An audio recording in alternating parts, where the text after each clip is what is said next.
राम को लाने की बात कर रहे हैं, वो राम को लाएंगे या राम ने हम सबको लाया है?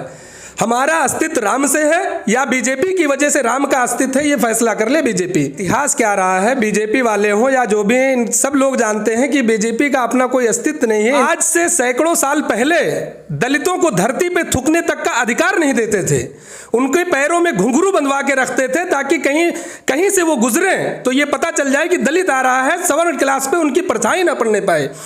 हम सब राम के अस्तित्व से यहाँ पर हमारा अस्तित्व है, बीजेपी की वजह से राम का अस्तित्व नहीं है। नमस्कार, आप देख रहे हैं लाइव न्यूज 100। लाइव न्यूज 100 की टीम लगातार आप सभी को चुनावी यात्राएं दिखा रही है। यूपी में जो चुनाव होने वाले हैं, हमारी टीम निकलती है हर हफ्ते, हर शुक्रवार को हमारी टीम आपको लगातार दिखा रही है कि चुनावी यात्रा में लोगों की क्या राय है। और आज हमारी टीम पहुंची है दिल्ली के बाबरपुर इलाके में। बाबरपुर के कांग्रेस पार्टी के बाबरपुर जिला सचिव हमारे साथ मौजूद हैं। जानने की कोशिश करेंगे कि क्या चुनावी यात्रा जो चल रही है हमारी, क्या कुछ कहना है इनका और क्या राय देंगे, क्योंकि कांग्रेस पार्टी से हैं, युवा नेता भी हैं, उभरते हुए युवा नेता हमारे साथ मौजूद है खालिद खान जी। सर, लाइव न्यूज़ 100 में आपका स्वागत है। Thank you. यूपी में चुनाव की तैयारियां जोर शोर से चल रही हैं, आपको क्या लगता है कि आने वाले समय में कौन सी पार्टी उभर कर आएगी? देखिए, जिस तरीके से इतिहास रहा है कांग्रेस का और आज भी जो भी मुद्दे हैं, गरीबों के मुद्दे हों, किसानों के मुद्दे हों, बेरोजगारी का मुद्दा हो या जिस प्रकार का मुद्दा हो, जो भी करंट अफेयर्स हैं हमारे देश के अंदर, प्रदेश के अंदर में, उन सब को उठाने में प्रियंका गांधी जी हो, राहुल गांधी जी हो या शीर्ष नेतृत्व में जितने भी लोग हैं, सब कमर कस करके उन मुद्दों को उठा रहे हैं और जनता का एक्सेप्टेंस भी मिल रहा है। जनता सराह रही है हमारे कामों को और 5 राज्यों में, सिर्फ उत्तर प्रदेश में ही नहीं, 5 राज्यों में हम अहम भूमिका निभा रहे हैं और बहुत ही एक तरीके से प्रभावी तरीके से हम चुनाव में लड़ रहे हैं और इंशाअल्लाह सरकार भी बनाने में सक्षम है, सरकार बनाएंगे। 5 राज्यों में हम सरकार बनाने जा रहे हैं इस बार। सर, आपको क्या लगता है कि आजकल यूपी में चुनाव की तैयारियां जोर शोर से चल रही हैं, हर पार्टी लुभावने वादे भी कर रही है, कोई फ्री दे रहा है, क्योंकि फ्री का जमाना चल रहा है। आप दिल्ली में भी हैं, फ्री चल रहा है और आजकल उत्तराखंड में भी फ्री, पंजाब में फ्री, उत्तर प्रदेश में भी फ्री की जो राजनीति चल रही है आजकल, आप क्या कहेंगे कि कांग्रेस पार्टी क्या कुछ फ्री देने वाली है? ठीक है, फ्री देना चाहिए। जो चीज़ें अगर हम सक्षम हैं, हमारा देश सक्षम है तो फ्री दें, लेकिन फ्री से पहले हमें इस बात की सोचने की ज़रूरत है कि खैरात से ज़्यादा हमें ज़रूरत है रोज़गार देने की।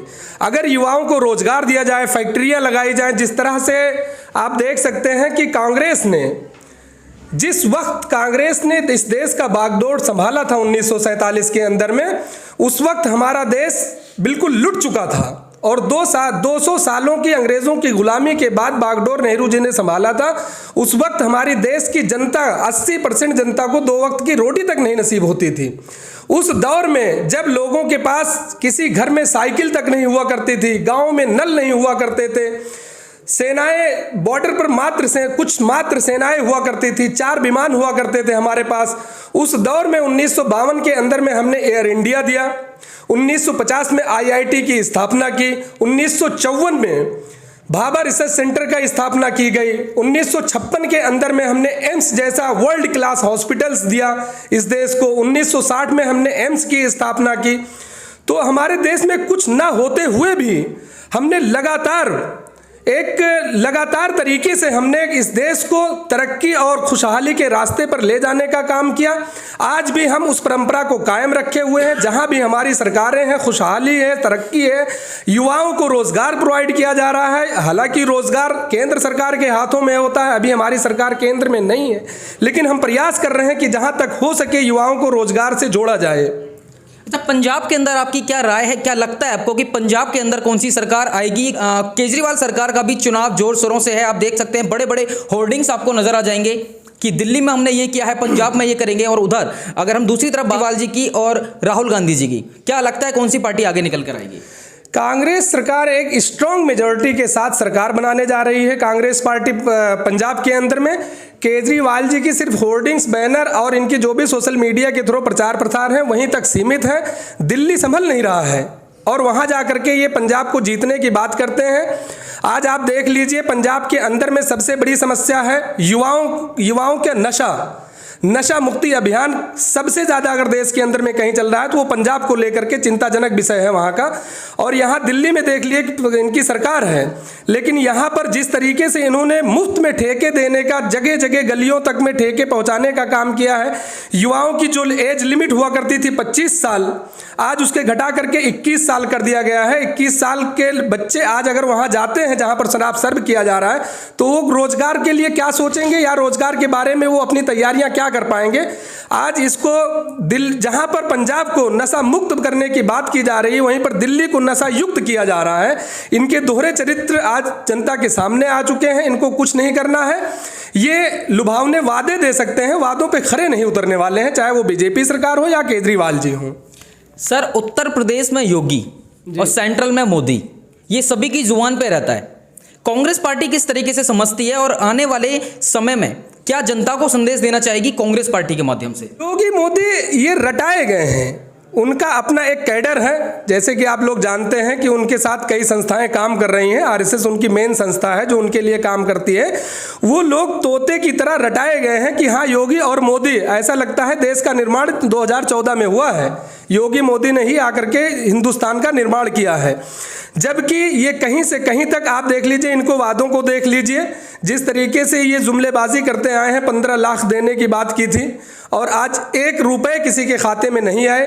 बेरोजगारी, बिल्कुल युवाओं से रोजगार छीन लिया गया है। ना जाने कितनी फैक्ट्रियां बंद हो गई और आज युवा आज देख लीजिए कि रोड पे दर दर की ठोकरें खा रहे हैं और उनको समोसे बेचने की नसीहत दी जा रही है और उसको रोजगार बताया जाता है। सर, बीजेपी ने काफी रोजगार दिए, बड़े बड़े होर्डिंग्स दिल्ली तक होर्डिंग्स आ गए हैं। उत्तर प्रदेश से निकल के दिल्ली में होर्डिंग्स लगे हुए हैं योगी जी के। अगर आप अक्षरधाम वाले रोड से निकलेंगे NH24 से तो आपको लगभग 30 से भी ज्यादा होर्डिंग्स नजर आ जाएंगे जो कि योगी जी के दिल्ली के अंदर लगे हुए हैं। उस बारे में आप क्या कहना चाहेंगे? ये बता तो रहे हैं कि ये होर्डिंग और पोस्टर की सरकारें हैं। इनकी ज़मीनी हकीकत कुछ भी नहीं है। ये सिर्फ और सिर्फ होर्डिंग और सोशल मीडिया के ज़रिए चल रहे हैं। अगर ये 10 रुपए का काम करते हैं तो 100 रुपए ये अपने प्रचार प्रसार में खर्च करते हैं, उसी पर जिंदा है। लेकिन आज हकीकत सामने आ चुकी है, इनके षड्यंत्र का खुलासा हो चुकी है। अब देश का युवा जग चुका है और इनके षड्यंत्र का शिकार न बनते हुए, इतिहास को देखते हुए आज दोबारा से युवाओं का रुझान कांग्रेस की तरफ आ चुका है। हम 5 राज्यों में सरकार बनाने जा रहे हैं। तो आप देख रहे हैं लाइव न्यूज 100। लाइव न्यूज 100 के साथ बने रहें। मिलते हैं ब्रेक के बाद। खालिद खान जी से फिर से ब्रेक के बाद मिलेंगे एक नए टॉपिक के साथ।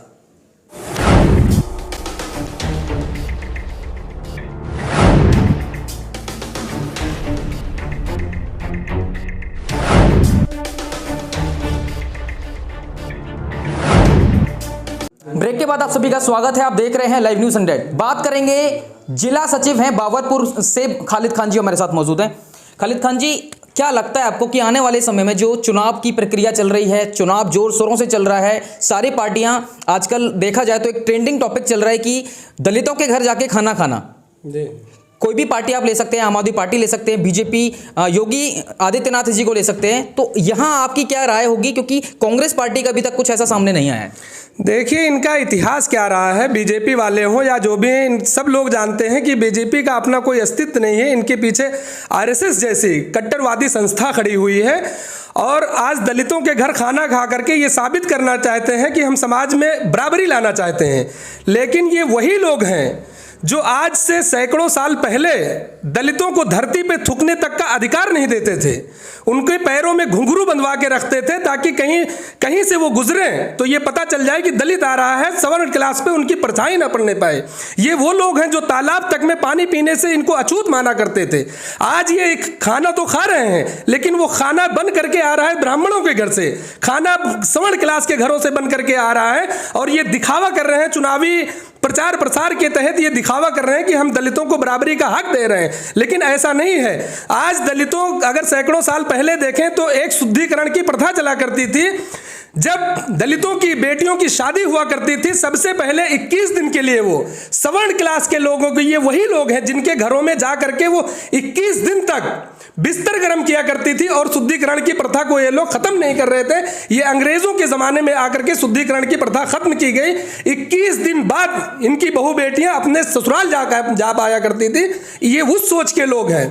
कभी भी इनके षड्यंत्र का शिकार दलित हो नहीं सकते हैं, क्योंकि जो उत्पीड़न हुआ है वो कभी भूल नहीं सकते हैं। अब योगी आदित्यनाथ जी दलित के घर जाके खाना खाते हैं, जी संजय सिंह जी जाके खाना खा रहे हैं, जी हर पार्टी के लोग, अखिलेश यादव जी, मतलब जो भी पार्टी है, जितनी भी पार्टी है, सभी लोग दलितों के घर जाके खाना खा रहे हैं। तो कहीं ना कहीं ये बराबरी का संदेश दे रहा है या फिर समानता का संदेश दे रहा है कि किसी भी तरह की कोई ऊंच नीच या जाति प्रथा को लेकर कोई बातें नहीं है। आपकी क्या राय है? ये सिर्फ चुनाव के दौरान इनको समानताएं दिखती हैं और हर जाति हर वर्ग का वोट लेने के लिए ये इस बात को साबित करना चाहते हैं कि हम देश के अंदर बराबरी का हक देना चाहते हैं, समानता लाने चाहते हैं, लेकिन हकीकत इसके उलट है। ये लोग सिर्फ दलितों का उत्पीड़न कर सकते हैं, उनका शोषण कर सकते हैं और शोषित करते आए हुए हैं। ये सिर्फ चुनावी प्रचार प्रसार के तहत ये वोट बैंक की राजनीति हो रही है। इनके लुभावने जो भी वादे हैं उनमें आज चाहे वो दलित हो, किसान हो, किसी भी वर्ग के लोग हैं, इनके लुभावने वादों में फंसने वाले नहीं हैं, इनके षड्यंत्र का शिकार नहीं होने वाले हैं। इनके षड्यंत्र का खुलासा हो चुकी है, इनकी हकीकत आज जमीन पर आ चुकी है। जमीनी हकीकत कुछ और है, प्रचार प्रसार में कुछ और है।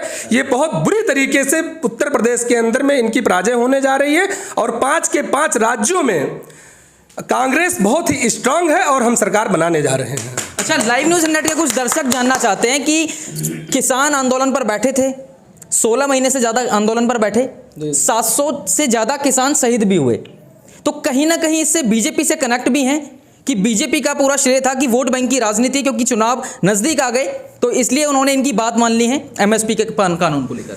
नहीं, ऐसा नहीं है कि उन्होंने इस तहत बात मान ली है या बीजेपी के कहने से बात मान ली है, बल्कि वो फिर से षड्यंत्र का शिकार हुए हैं।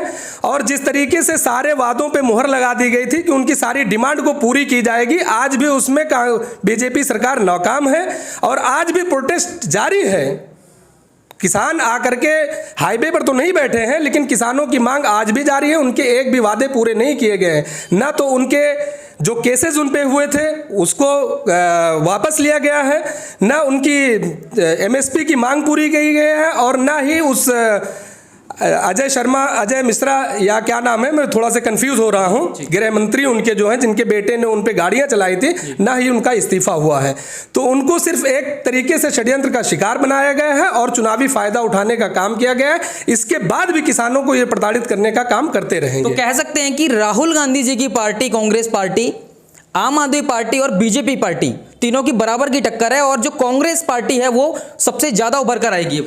कांग्रेस पार्टी की लोकप्रियता फिर से बढ़ रही है। 70 सालों से कांग्रेस को लोग वोट देते रहे और 70 सालों से हुक्मरानी को कबूल करते रहे। इस बात से साबित होता है कि कांग्रेस से बेहतर कोई दूसरी पार्टी है नहीं।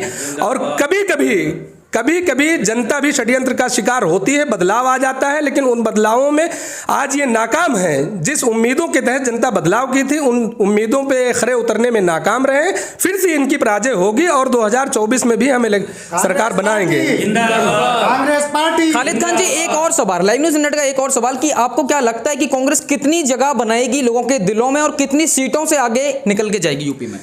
ये कोई जगह बना भी नहीं सकते हैं और ना आज तक बनाए हैं। ये जाति और धर्म की बेस पर राजनीति करते हैं। जिस तरह से मुसलमानों को टारगेट करते हैं, जब इलेक्शन आता है ये कब्रिस्तान, हिंदुस्तान और पाकिस्तान की बातें करते हैं। मुसलमानों को जिस तरीके से आज के युवाओं को गलत संदेश दे करके गलत इतिहास बता करके मुसलमानों के खिलाफ नफरत पैदा की जाती है। मैं आपको बता दूं और एक संदेश भी दे दूं, आज देश के युवाओं को, किसी भी धर्म से ताल्लुक़ रखने वाले युवाओं, उनको हमारे बुजुर्गों के इतिहास को पढ़ने की ज़रूरत है। जिस तरह से भाईचारे और मोहब्बत के साथ इस देश में अमन और खुशहाली रही है, उसको कायम रखने की ज़रूरत है।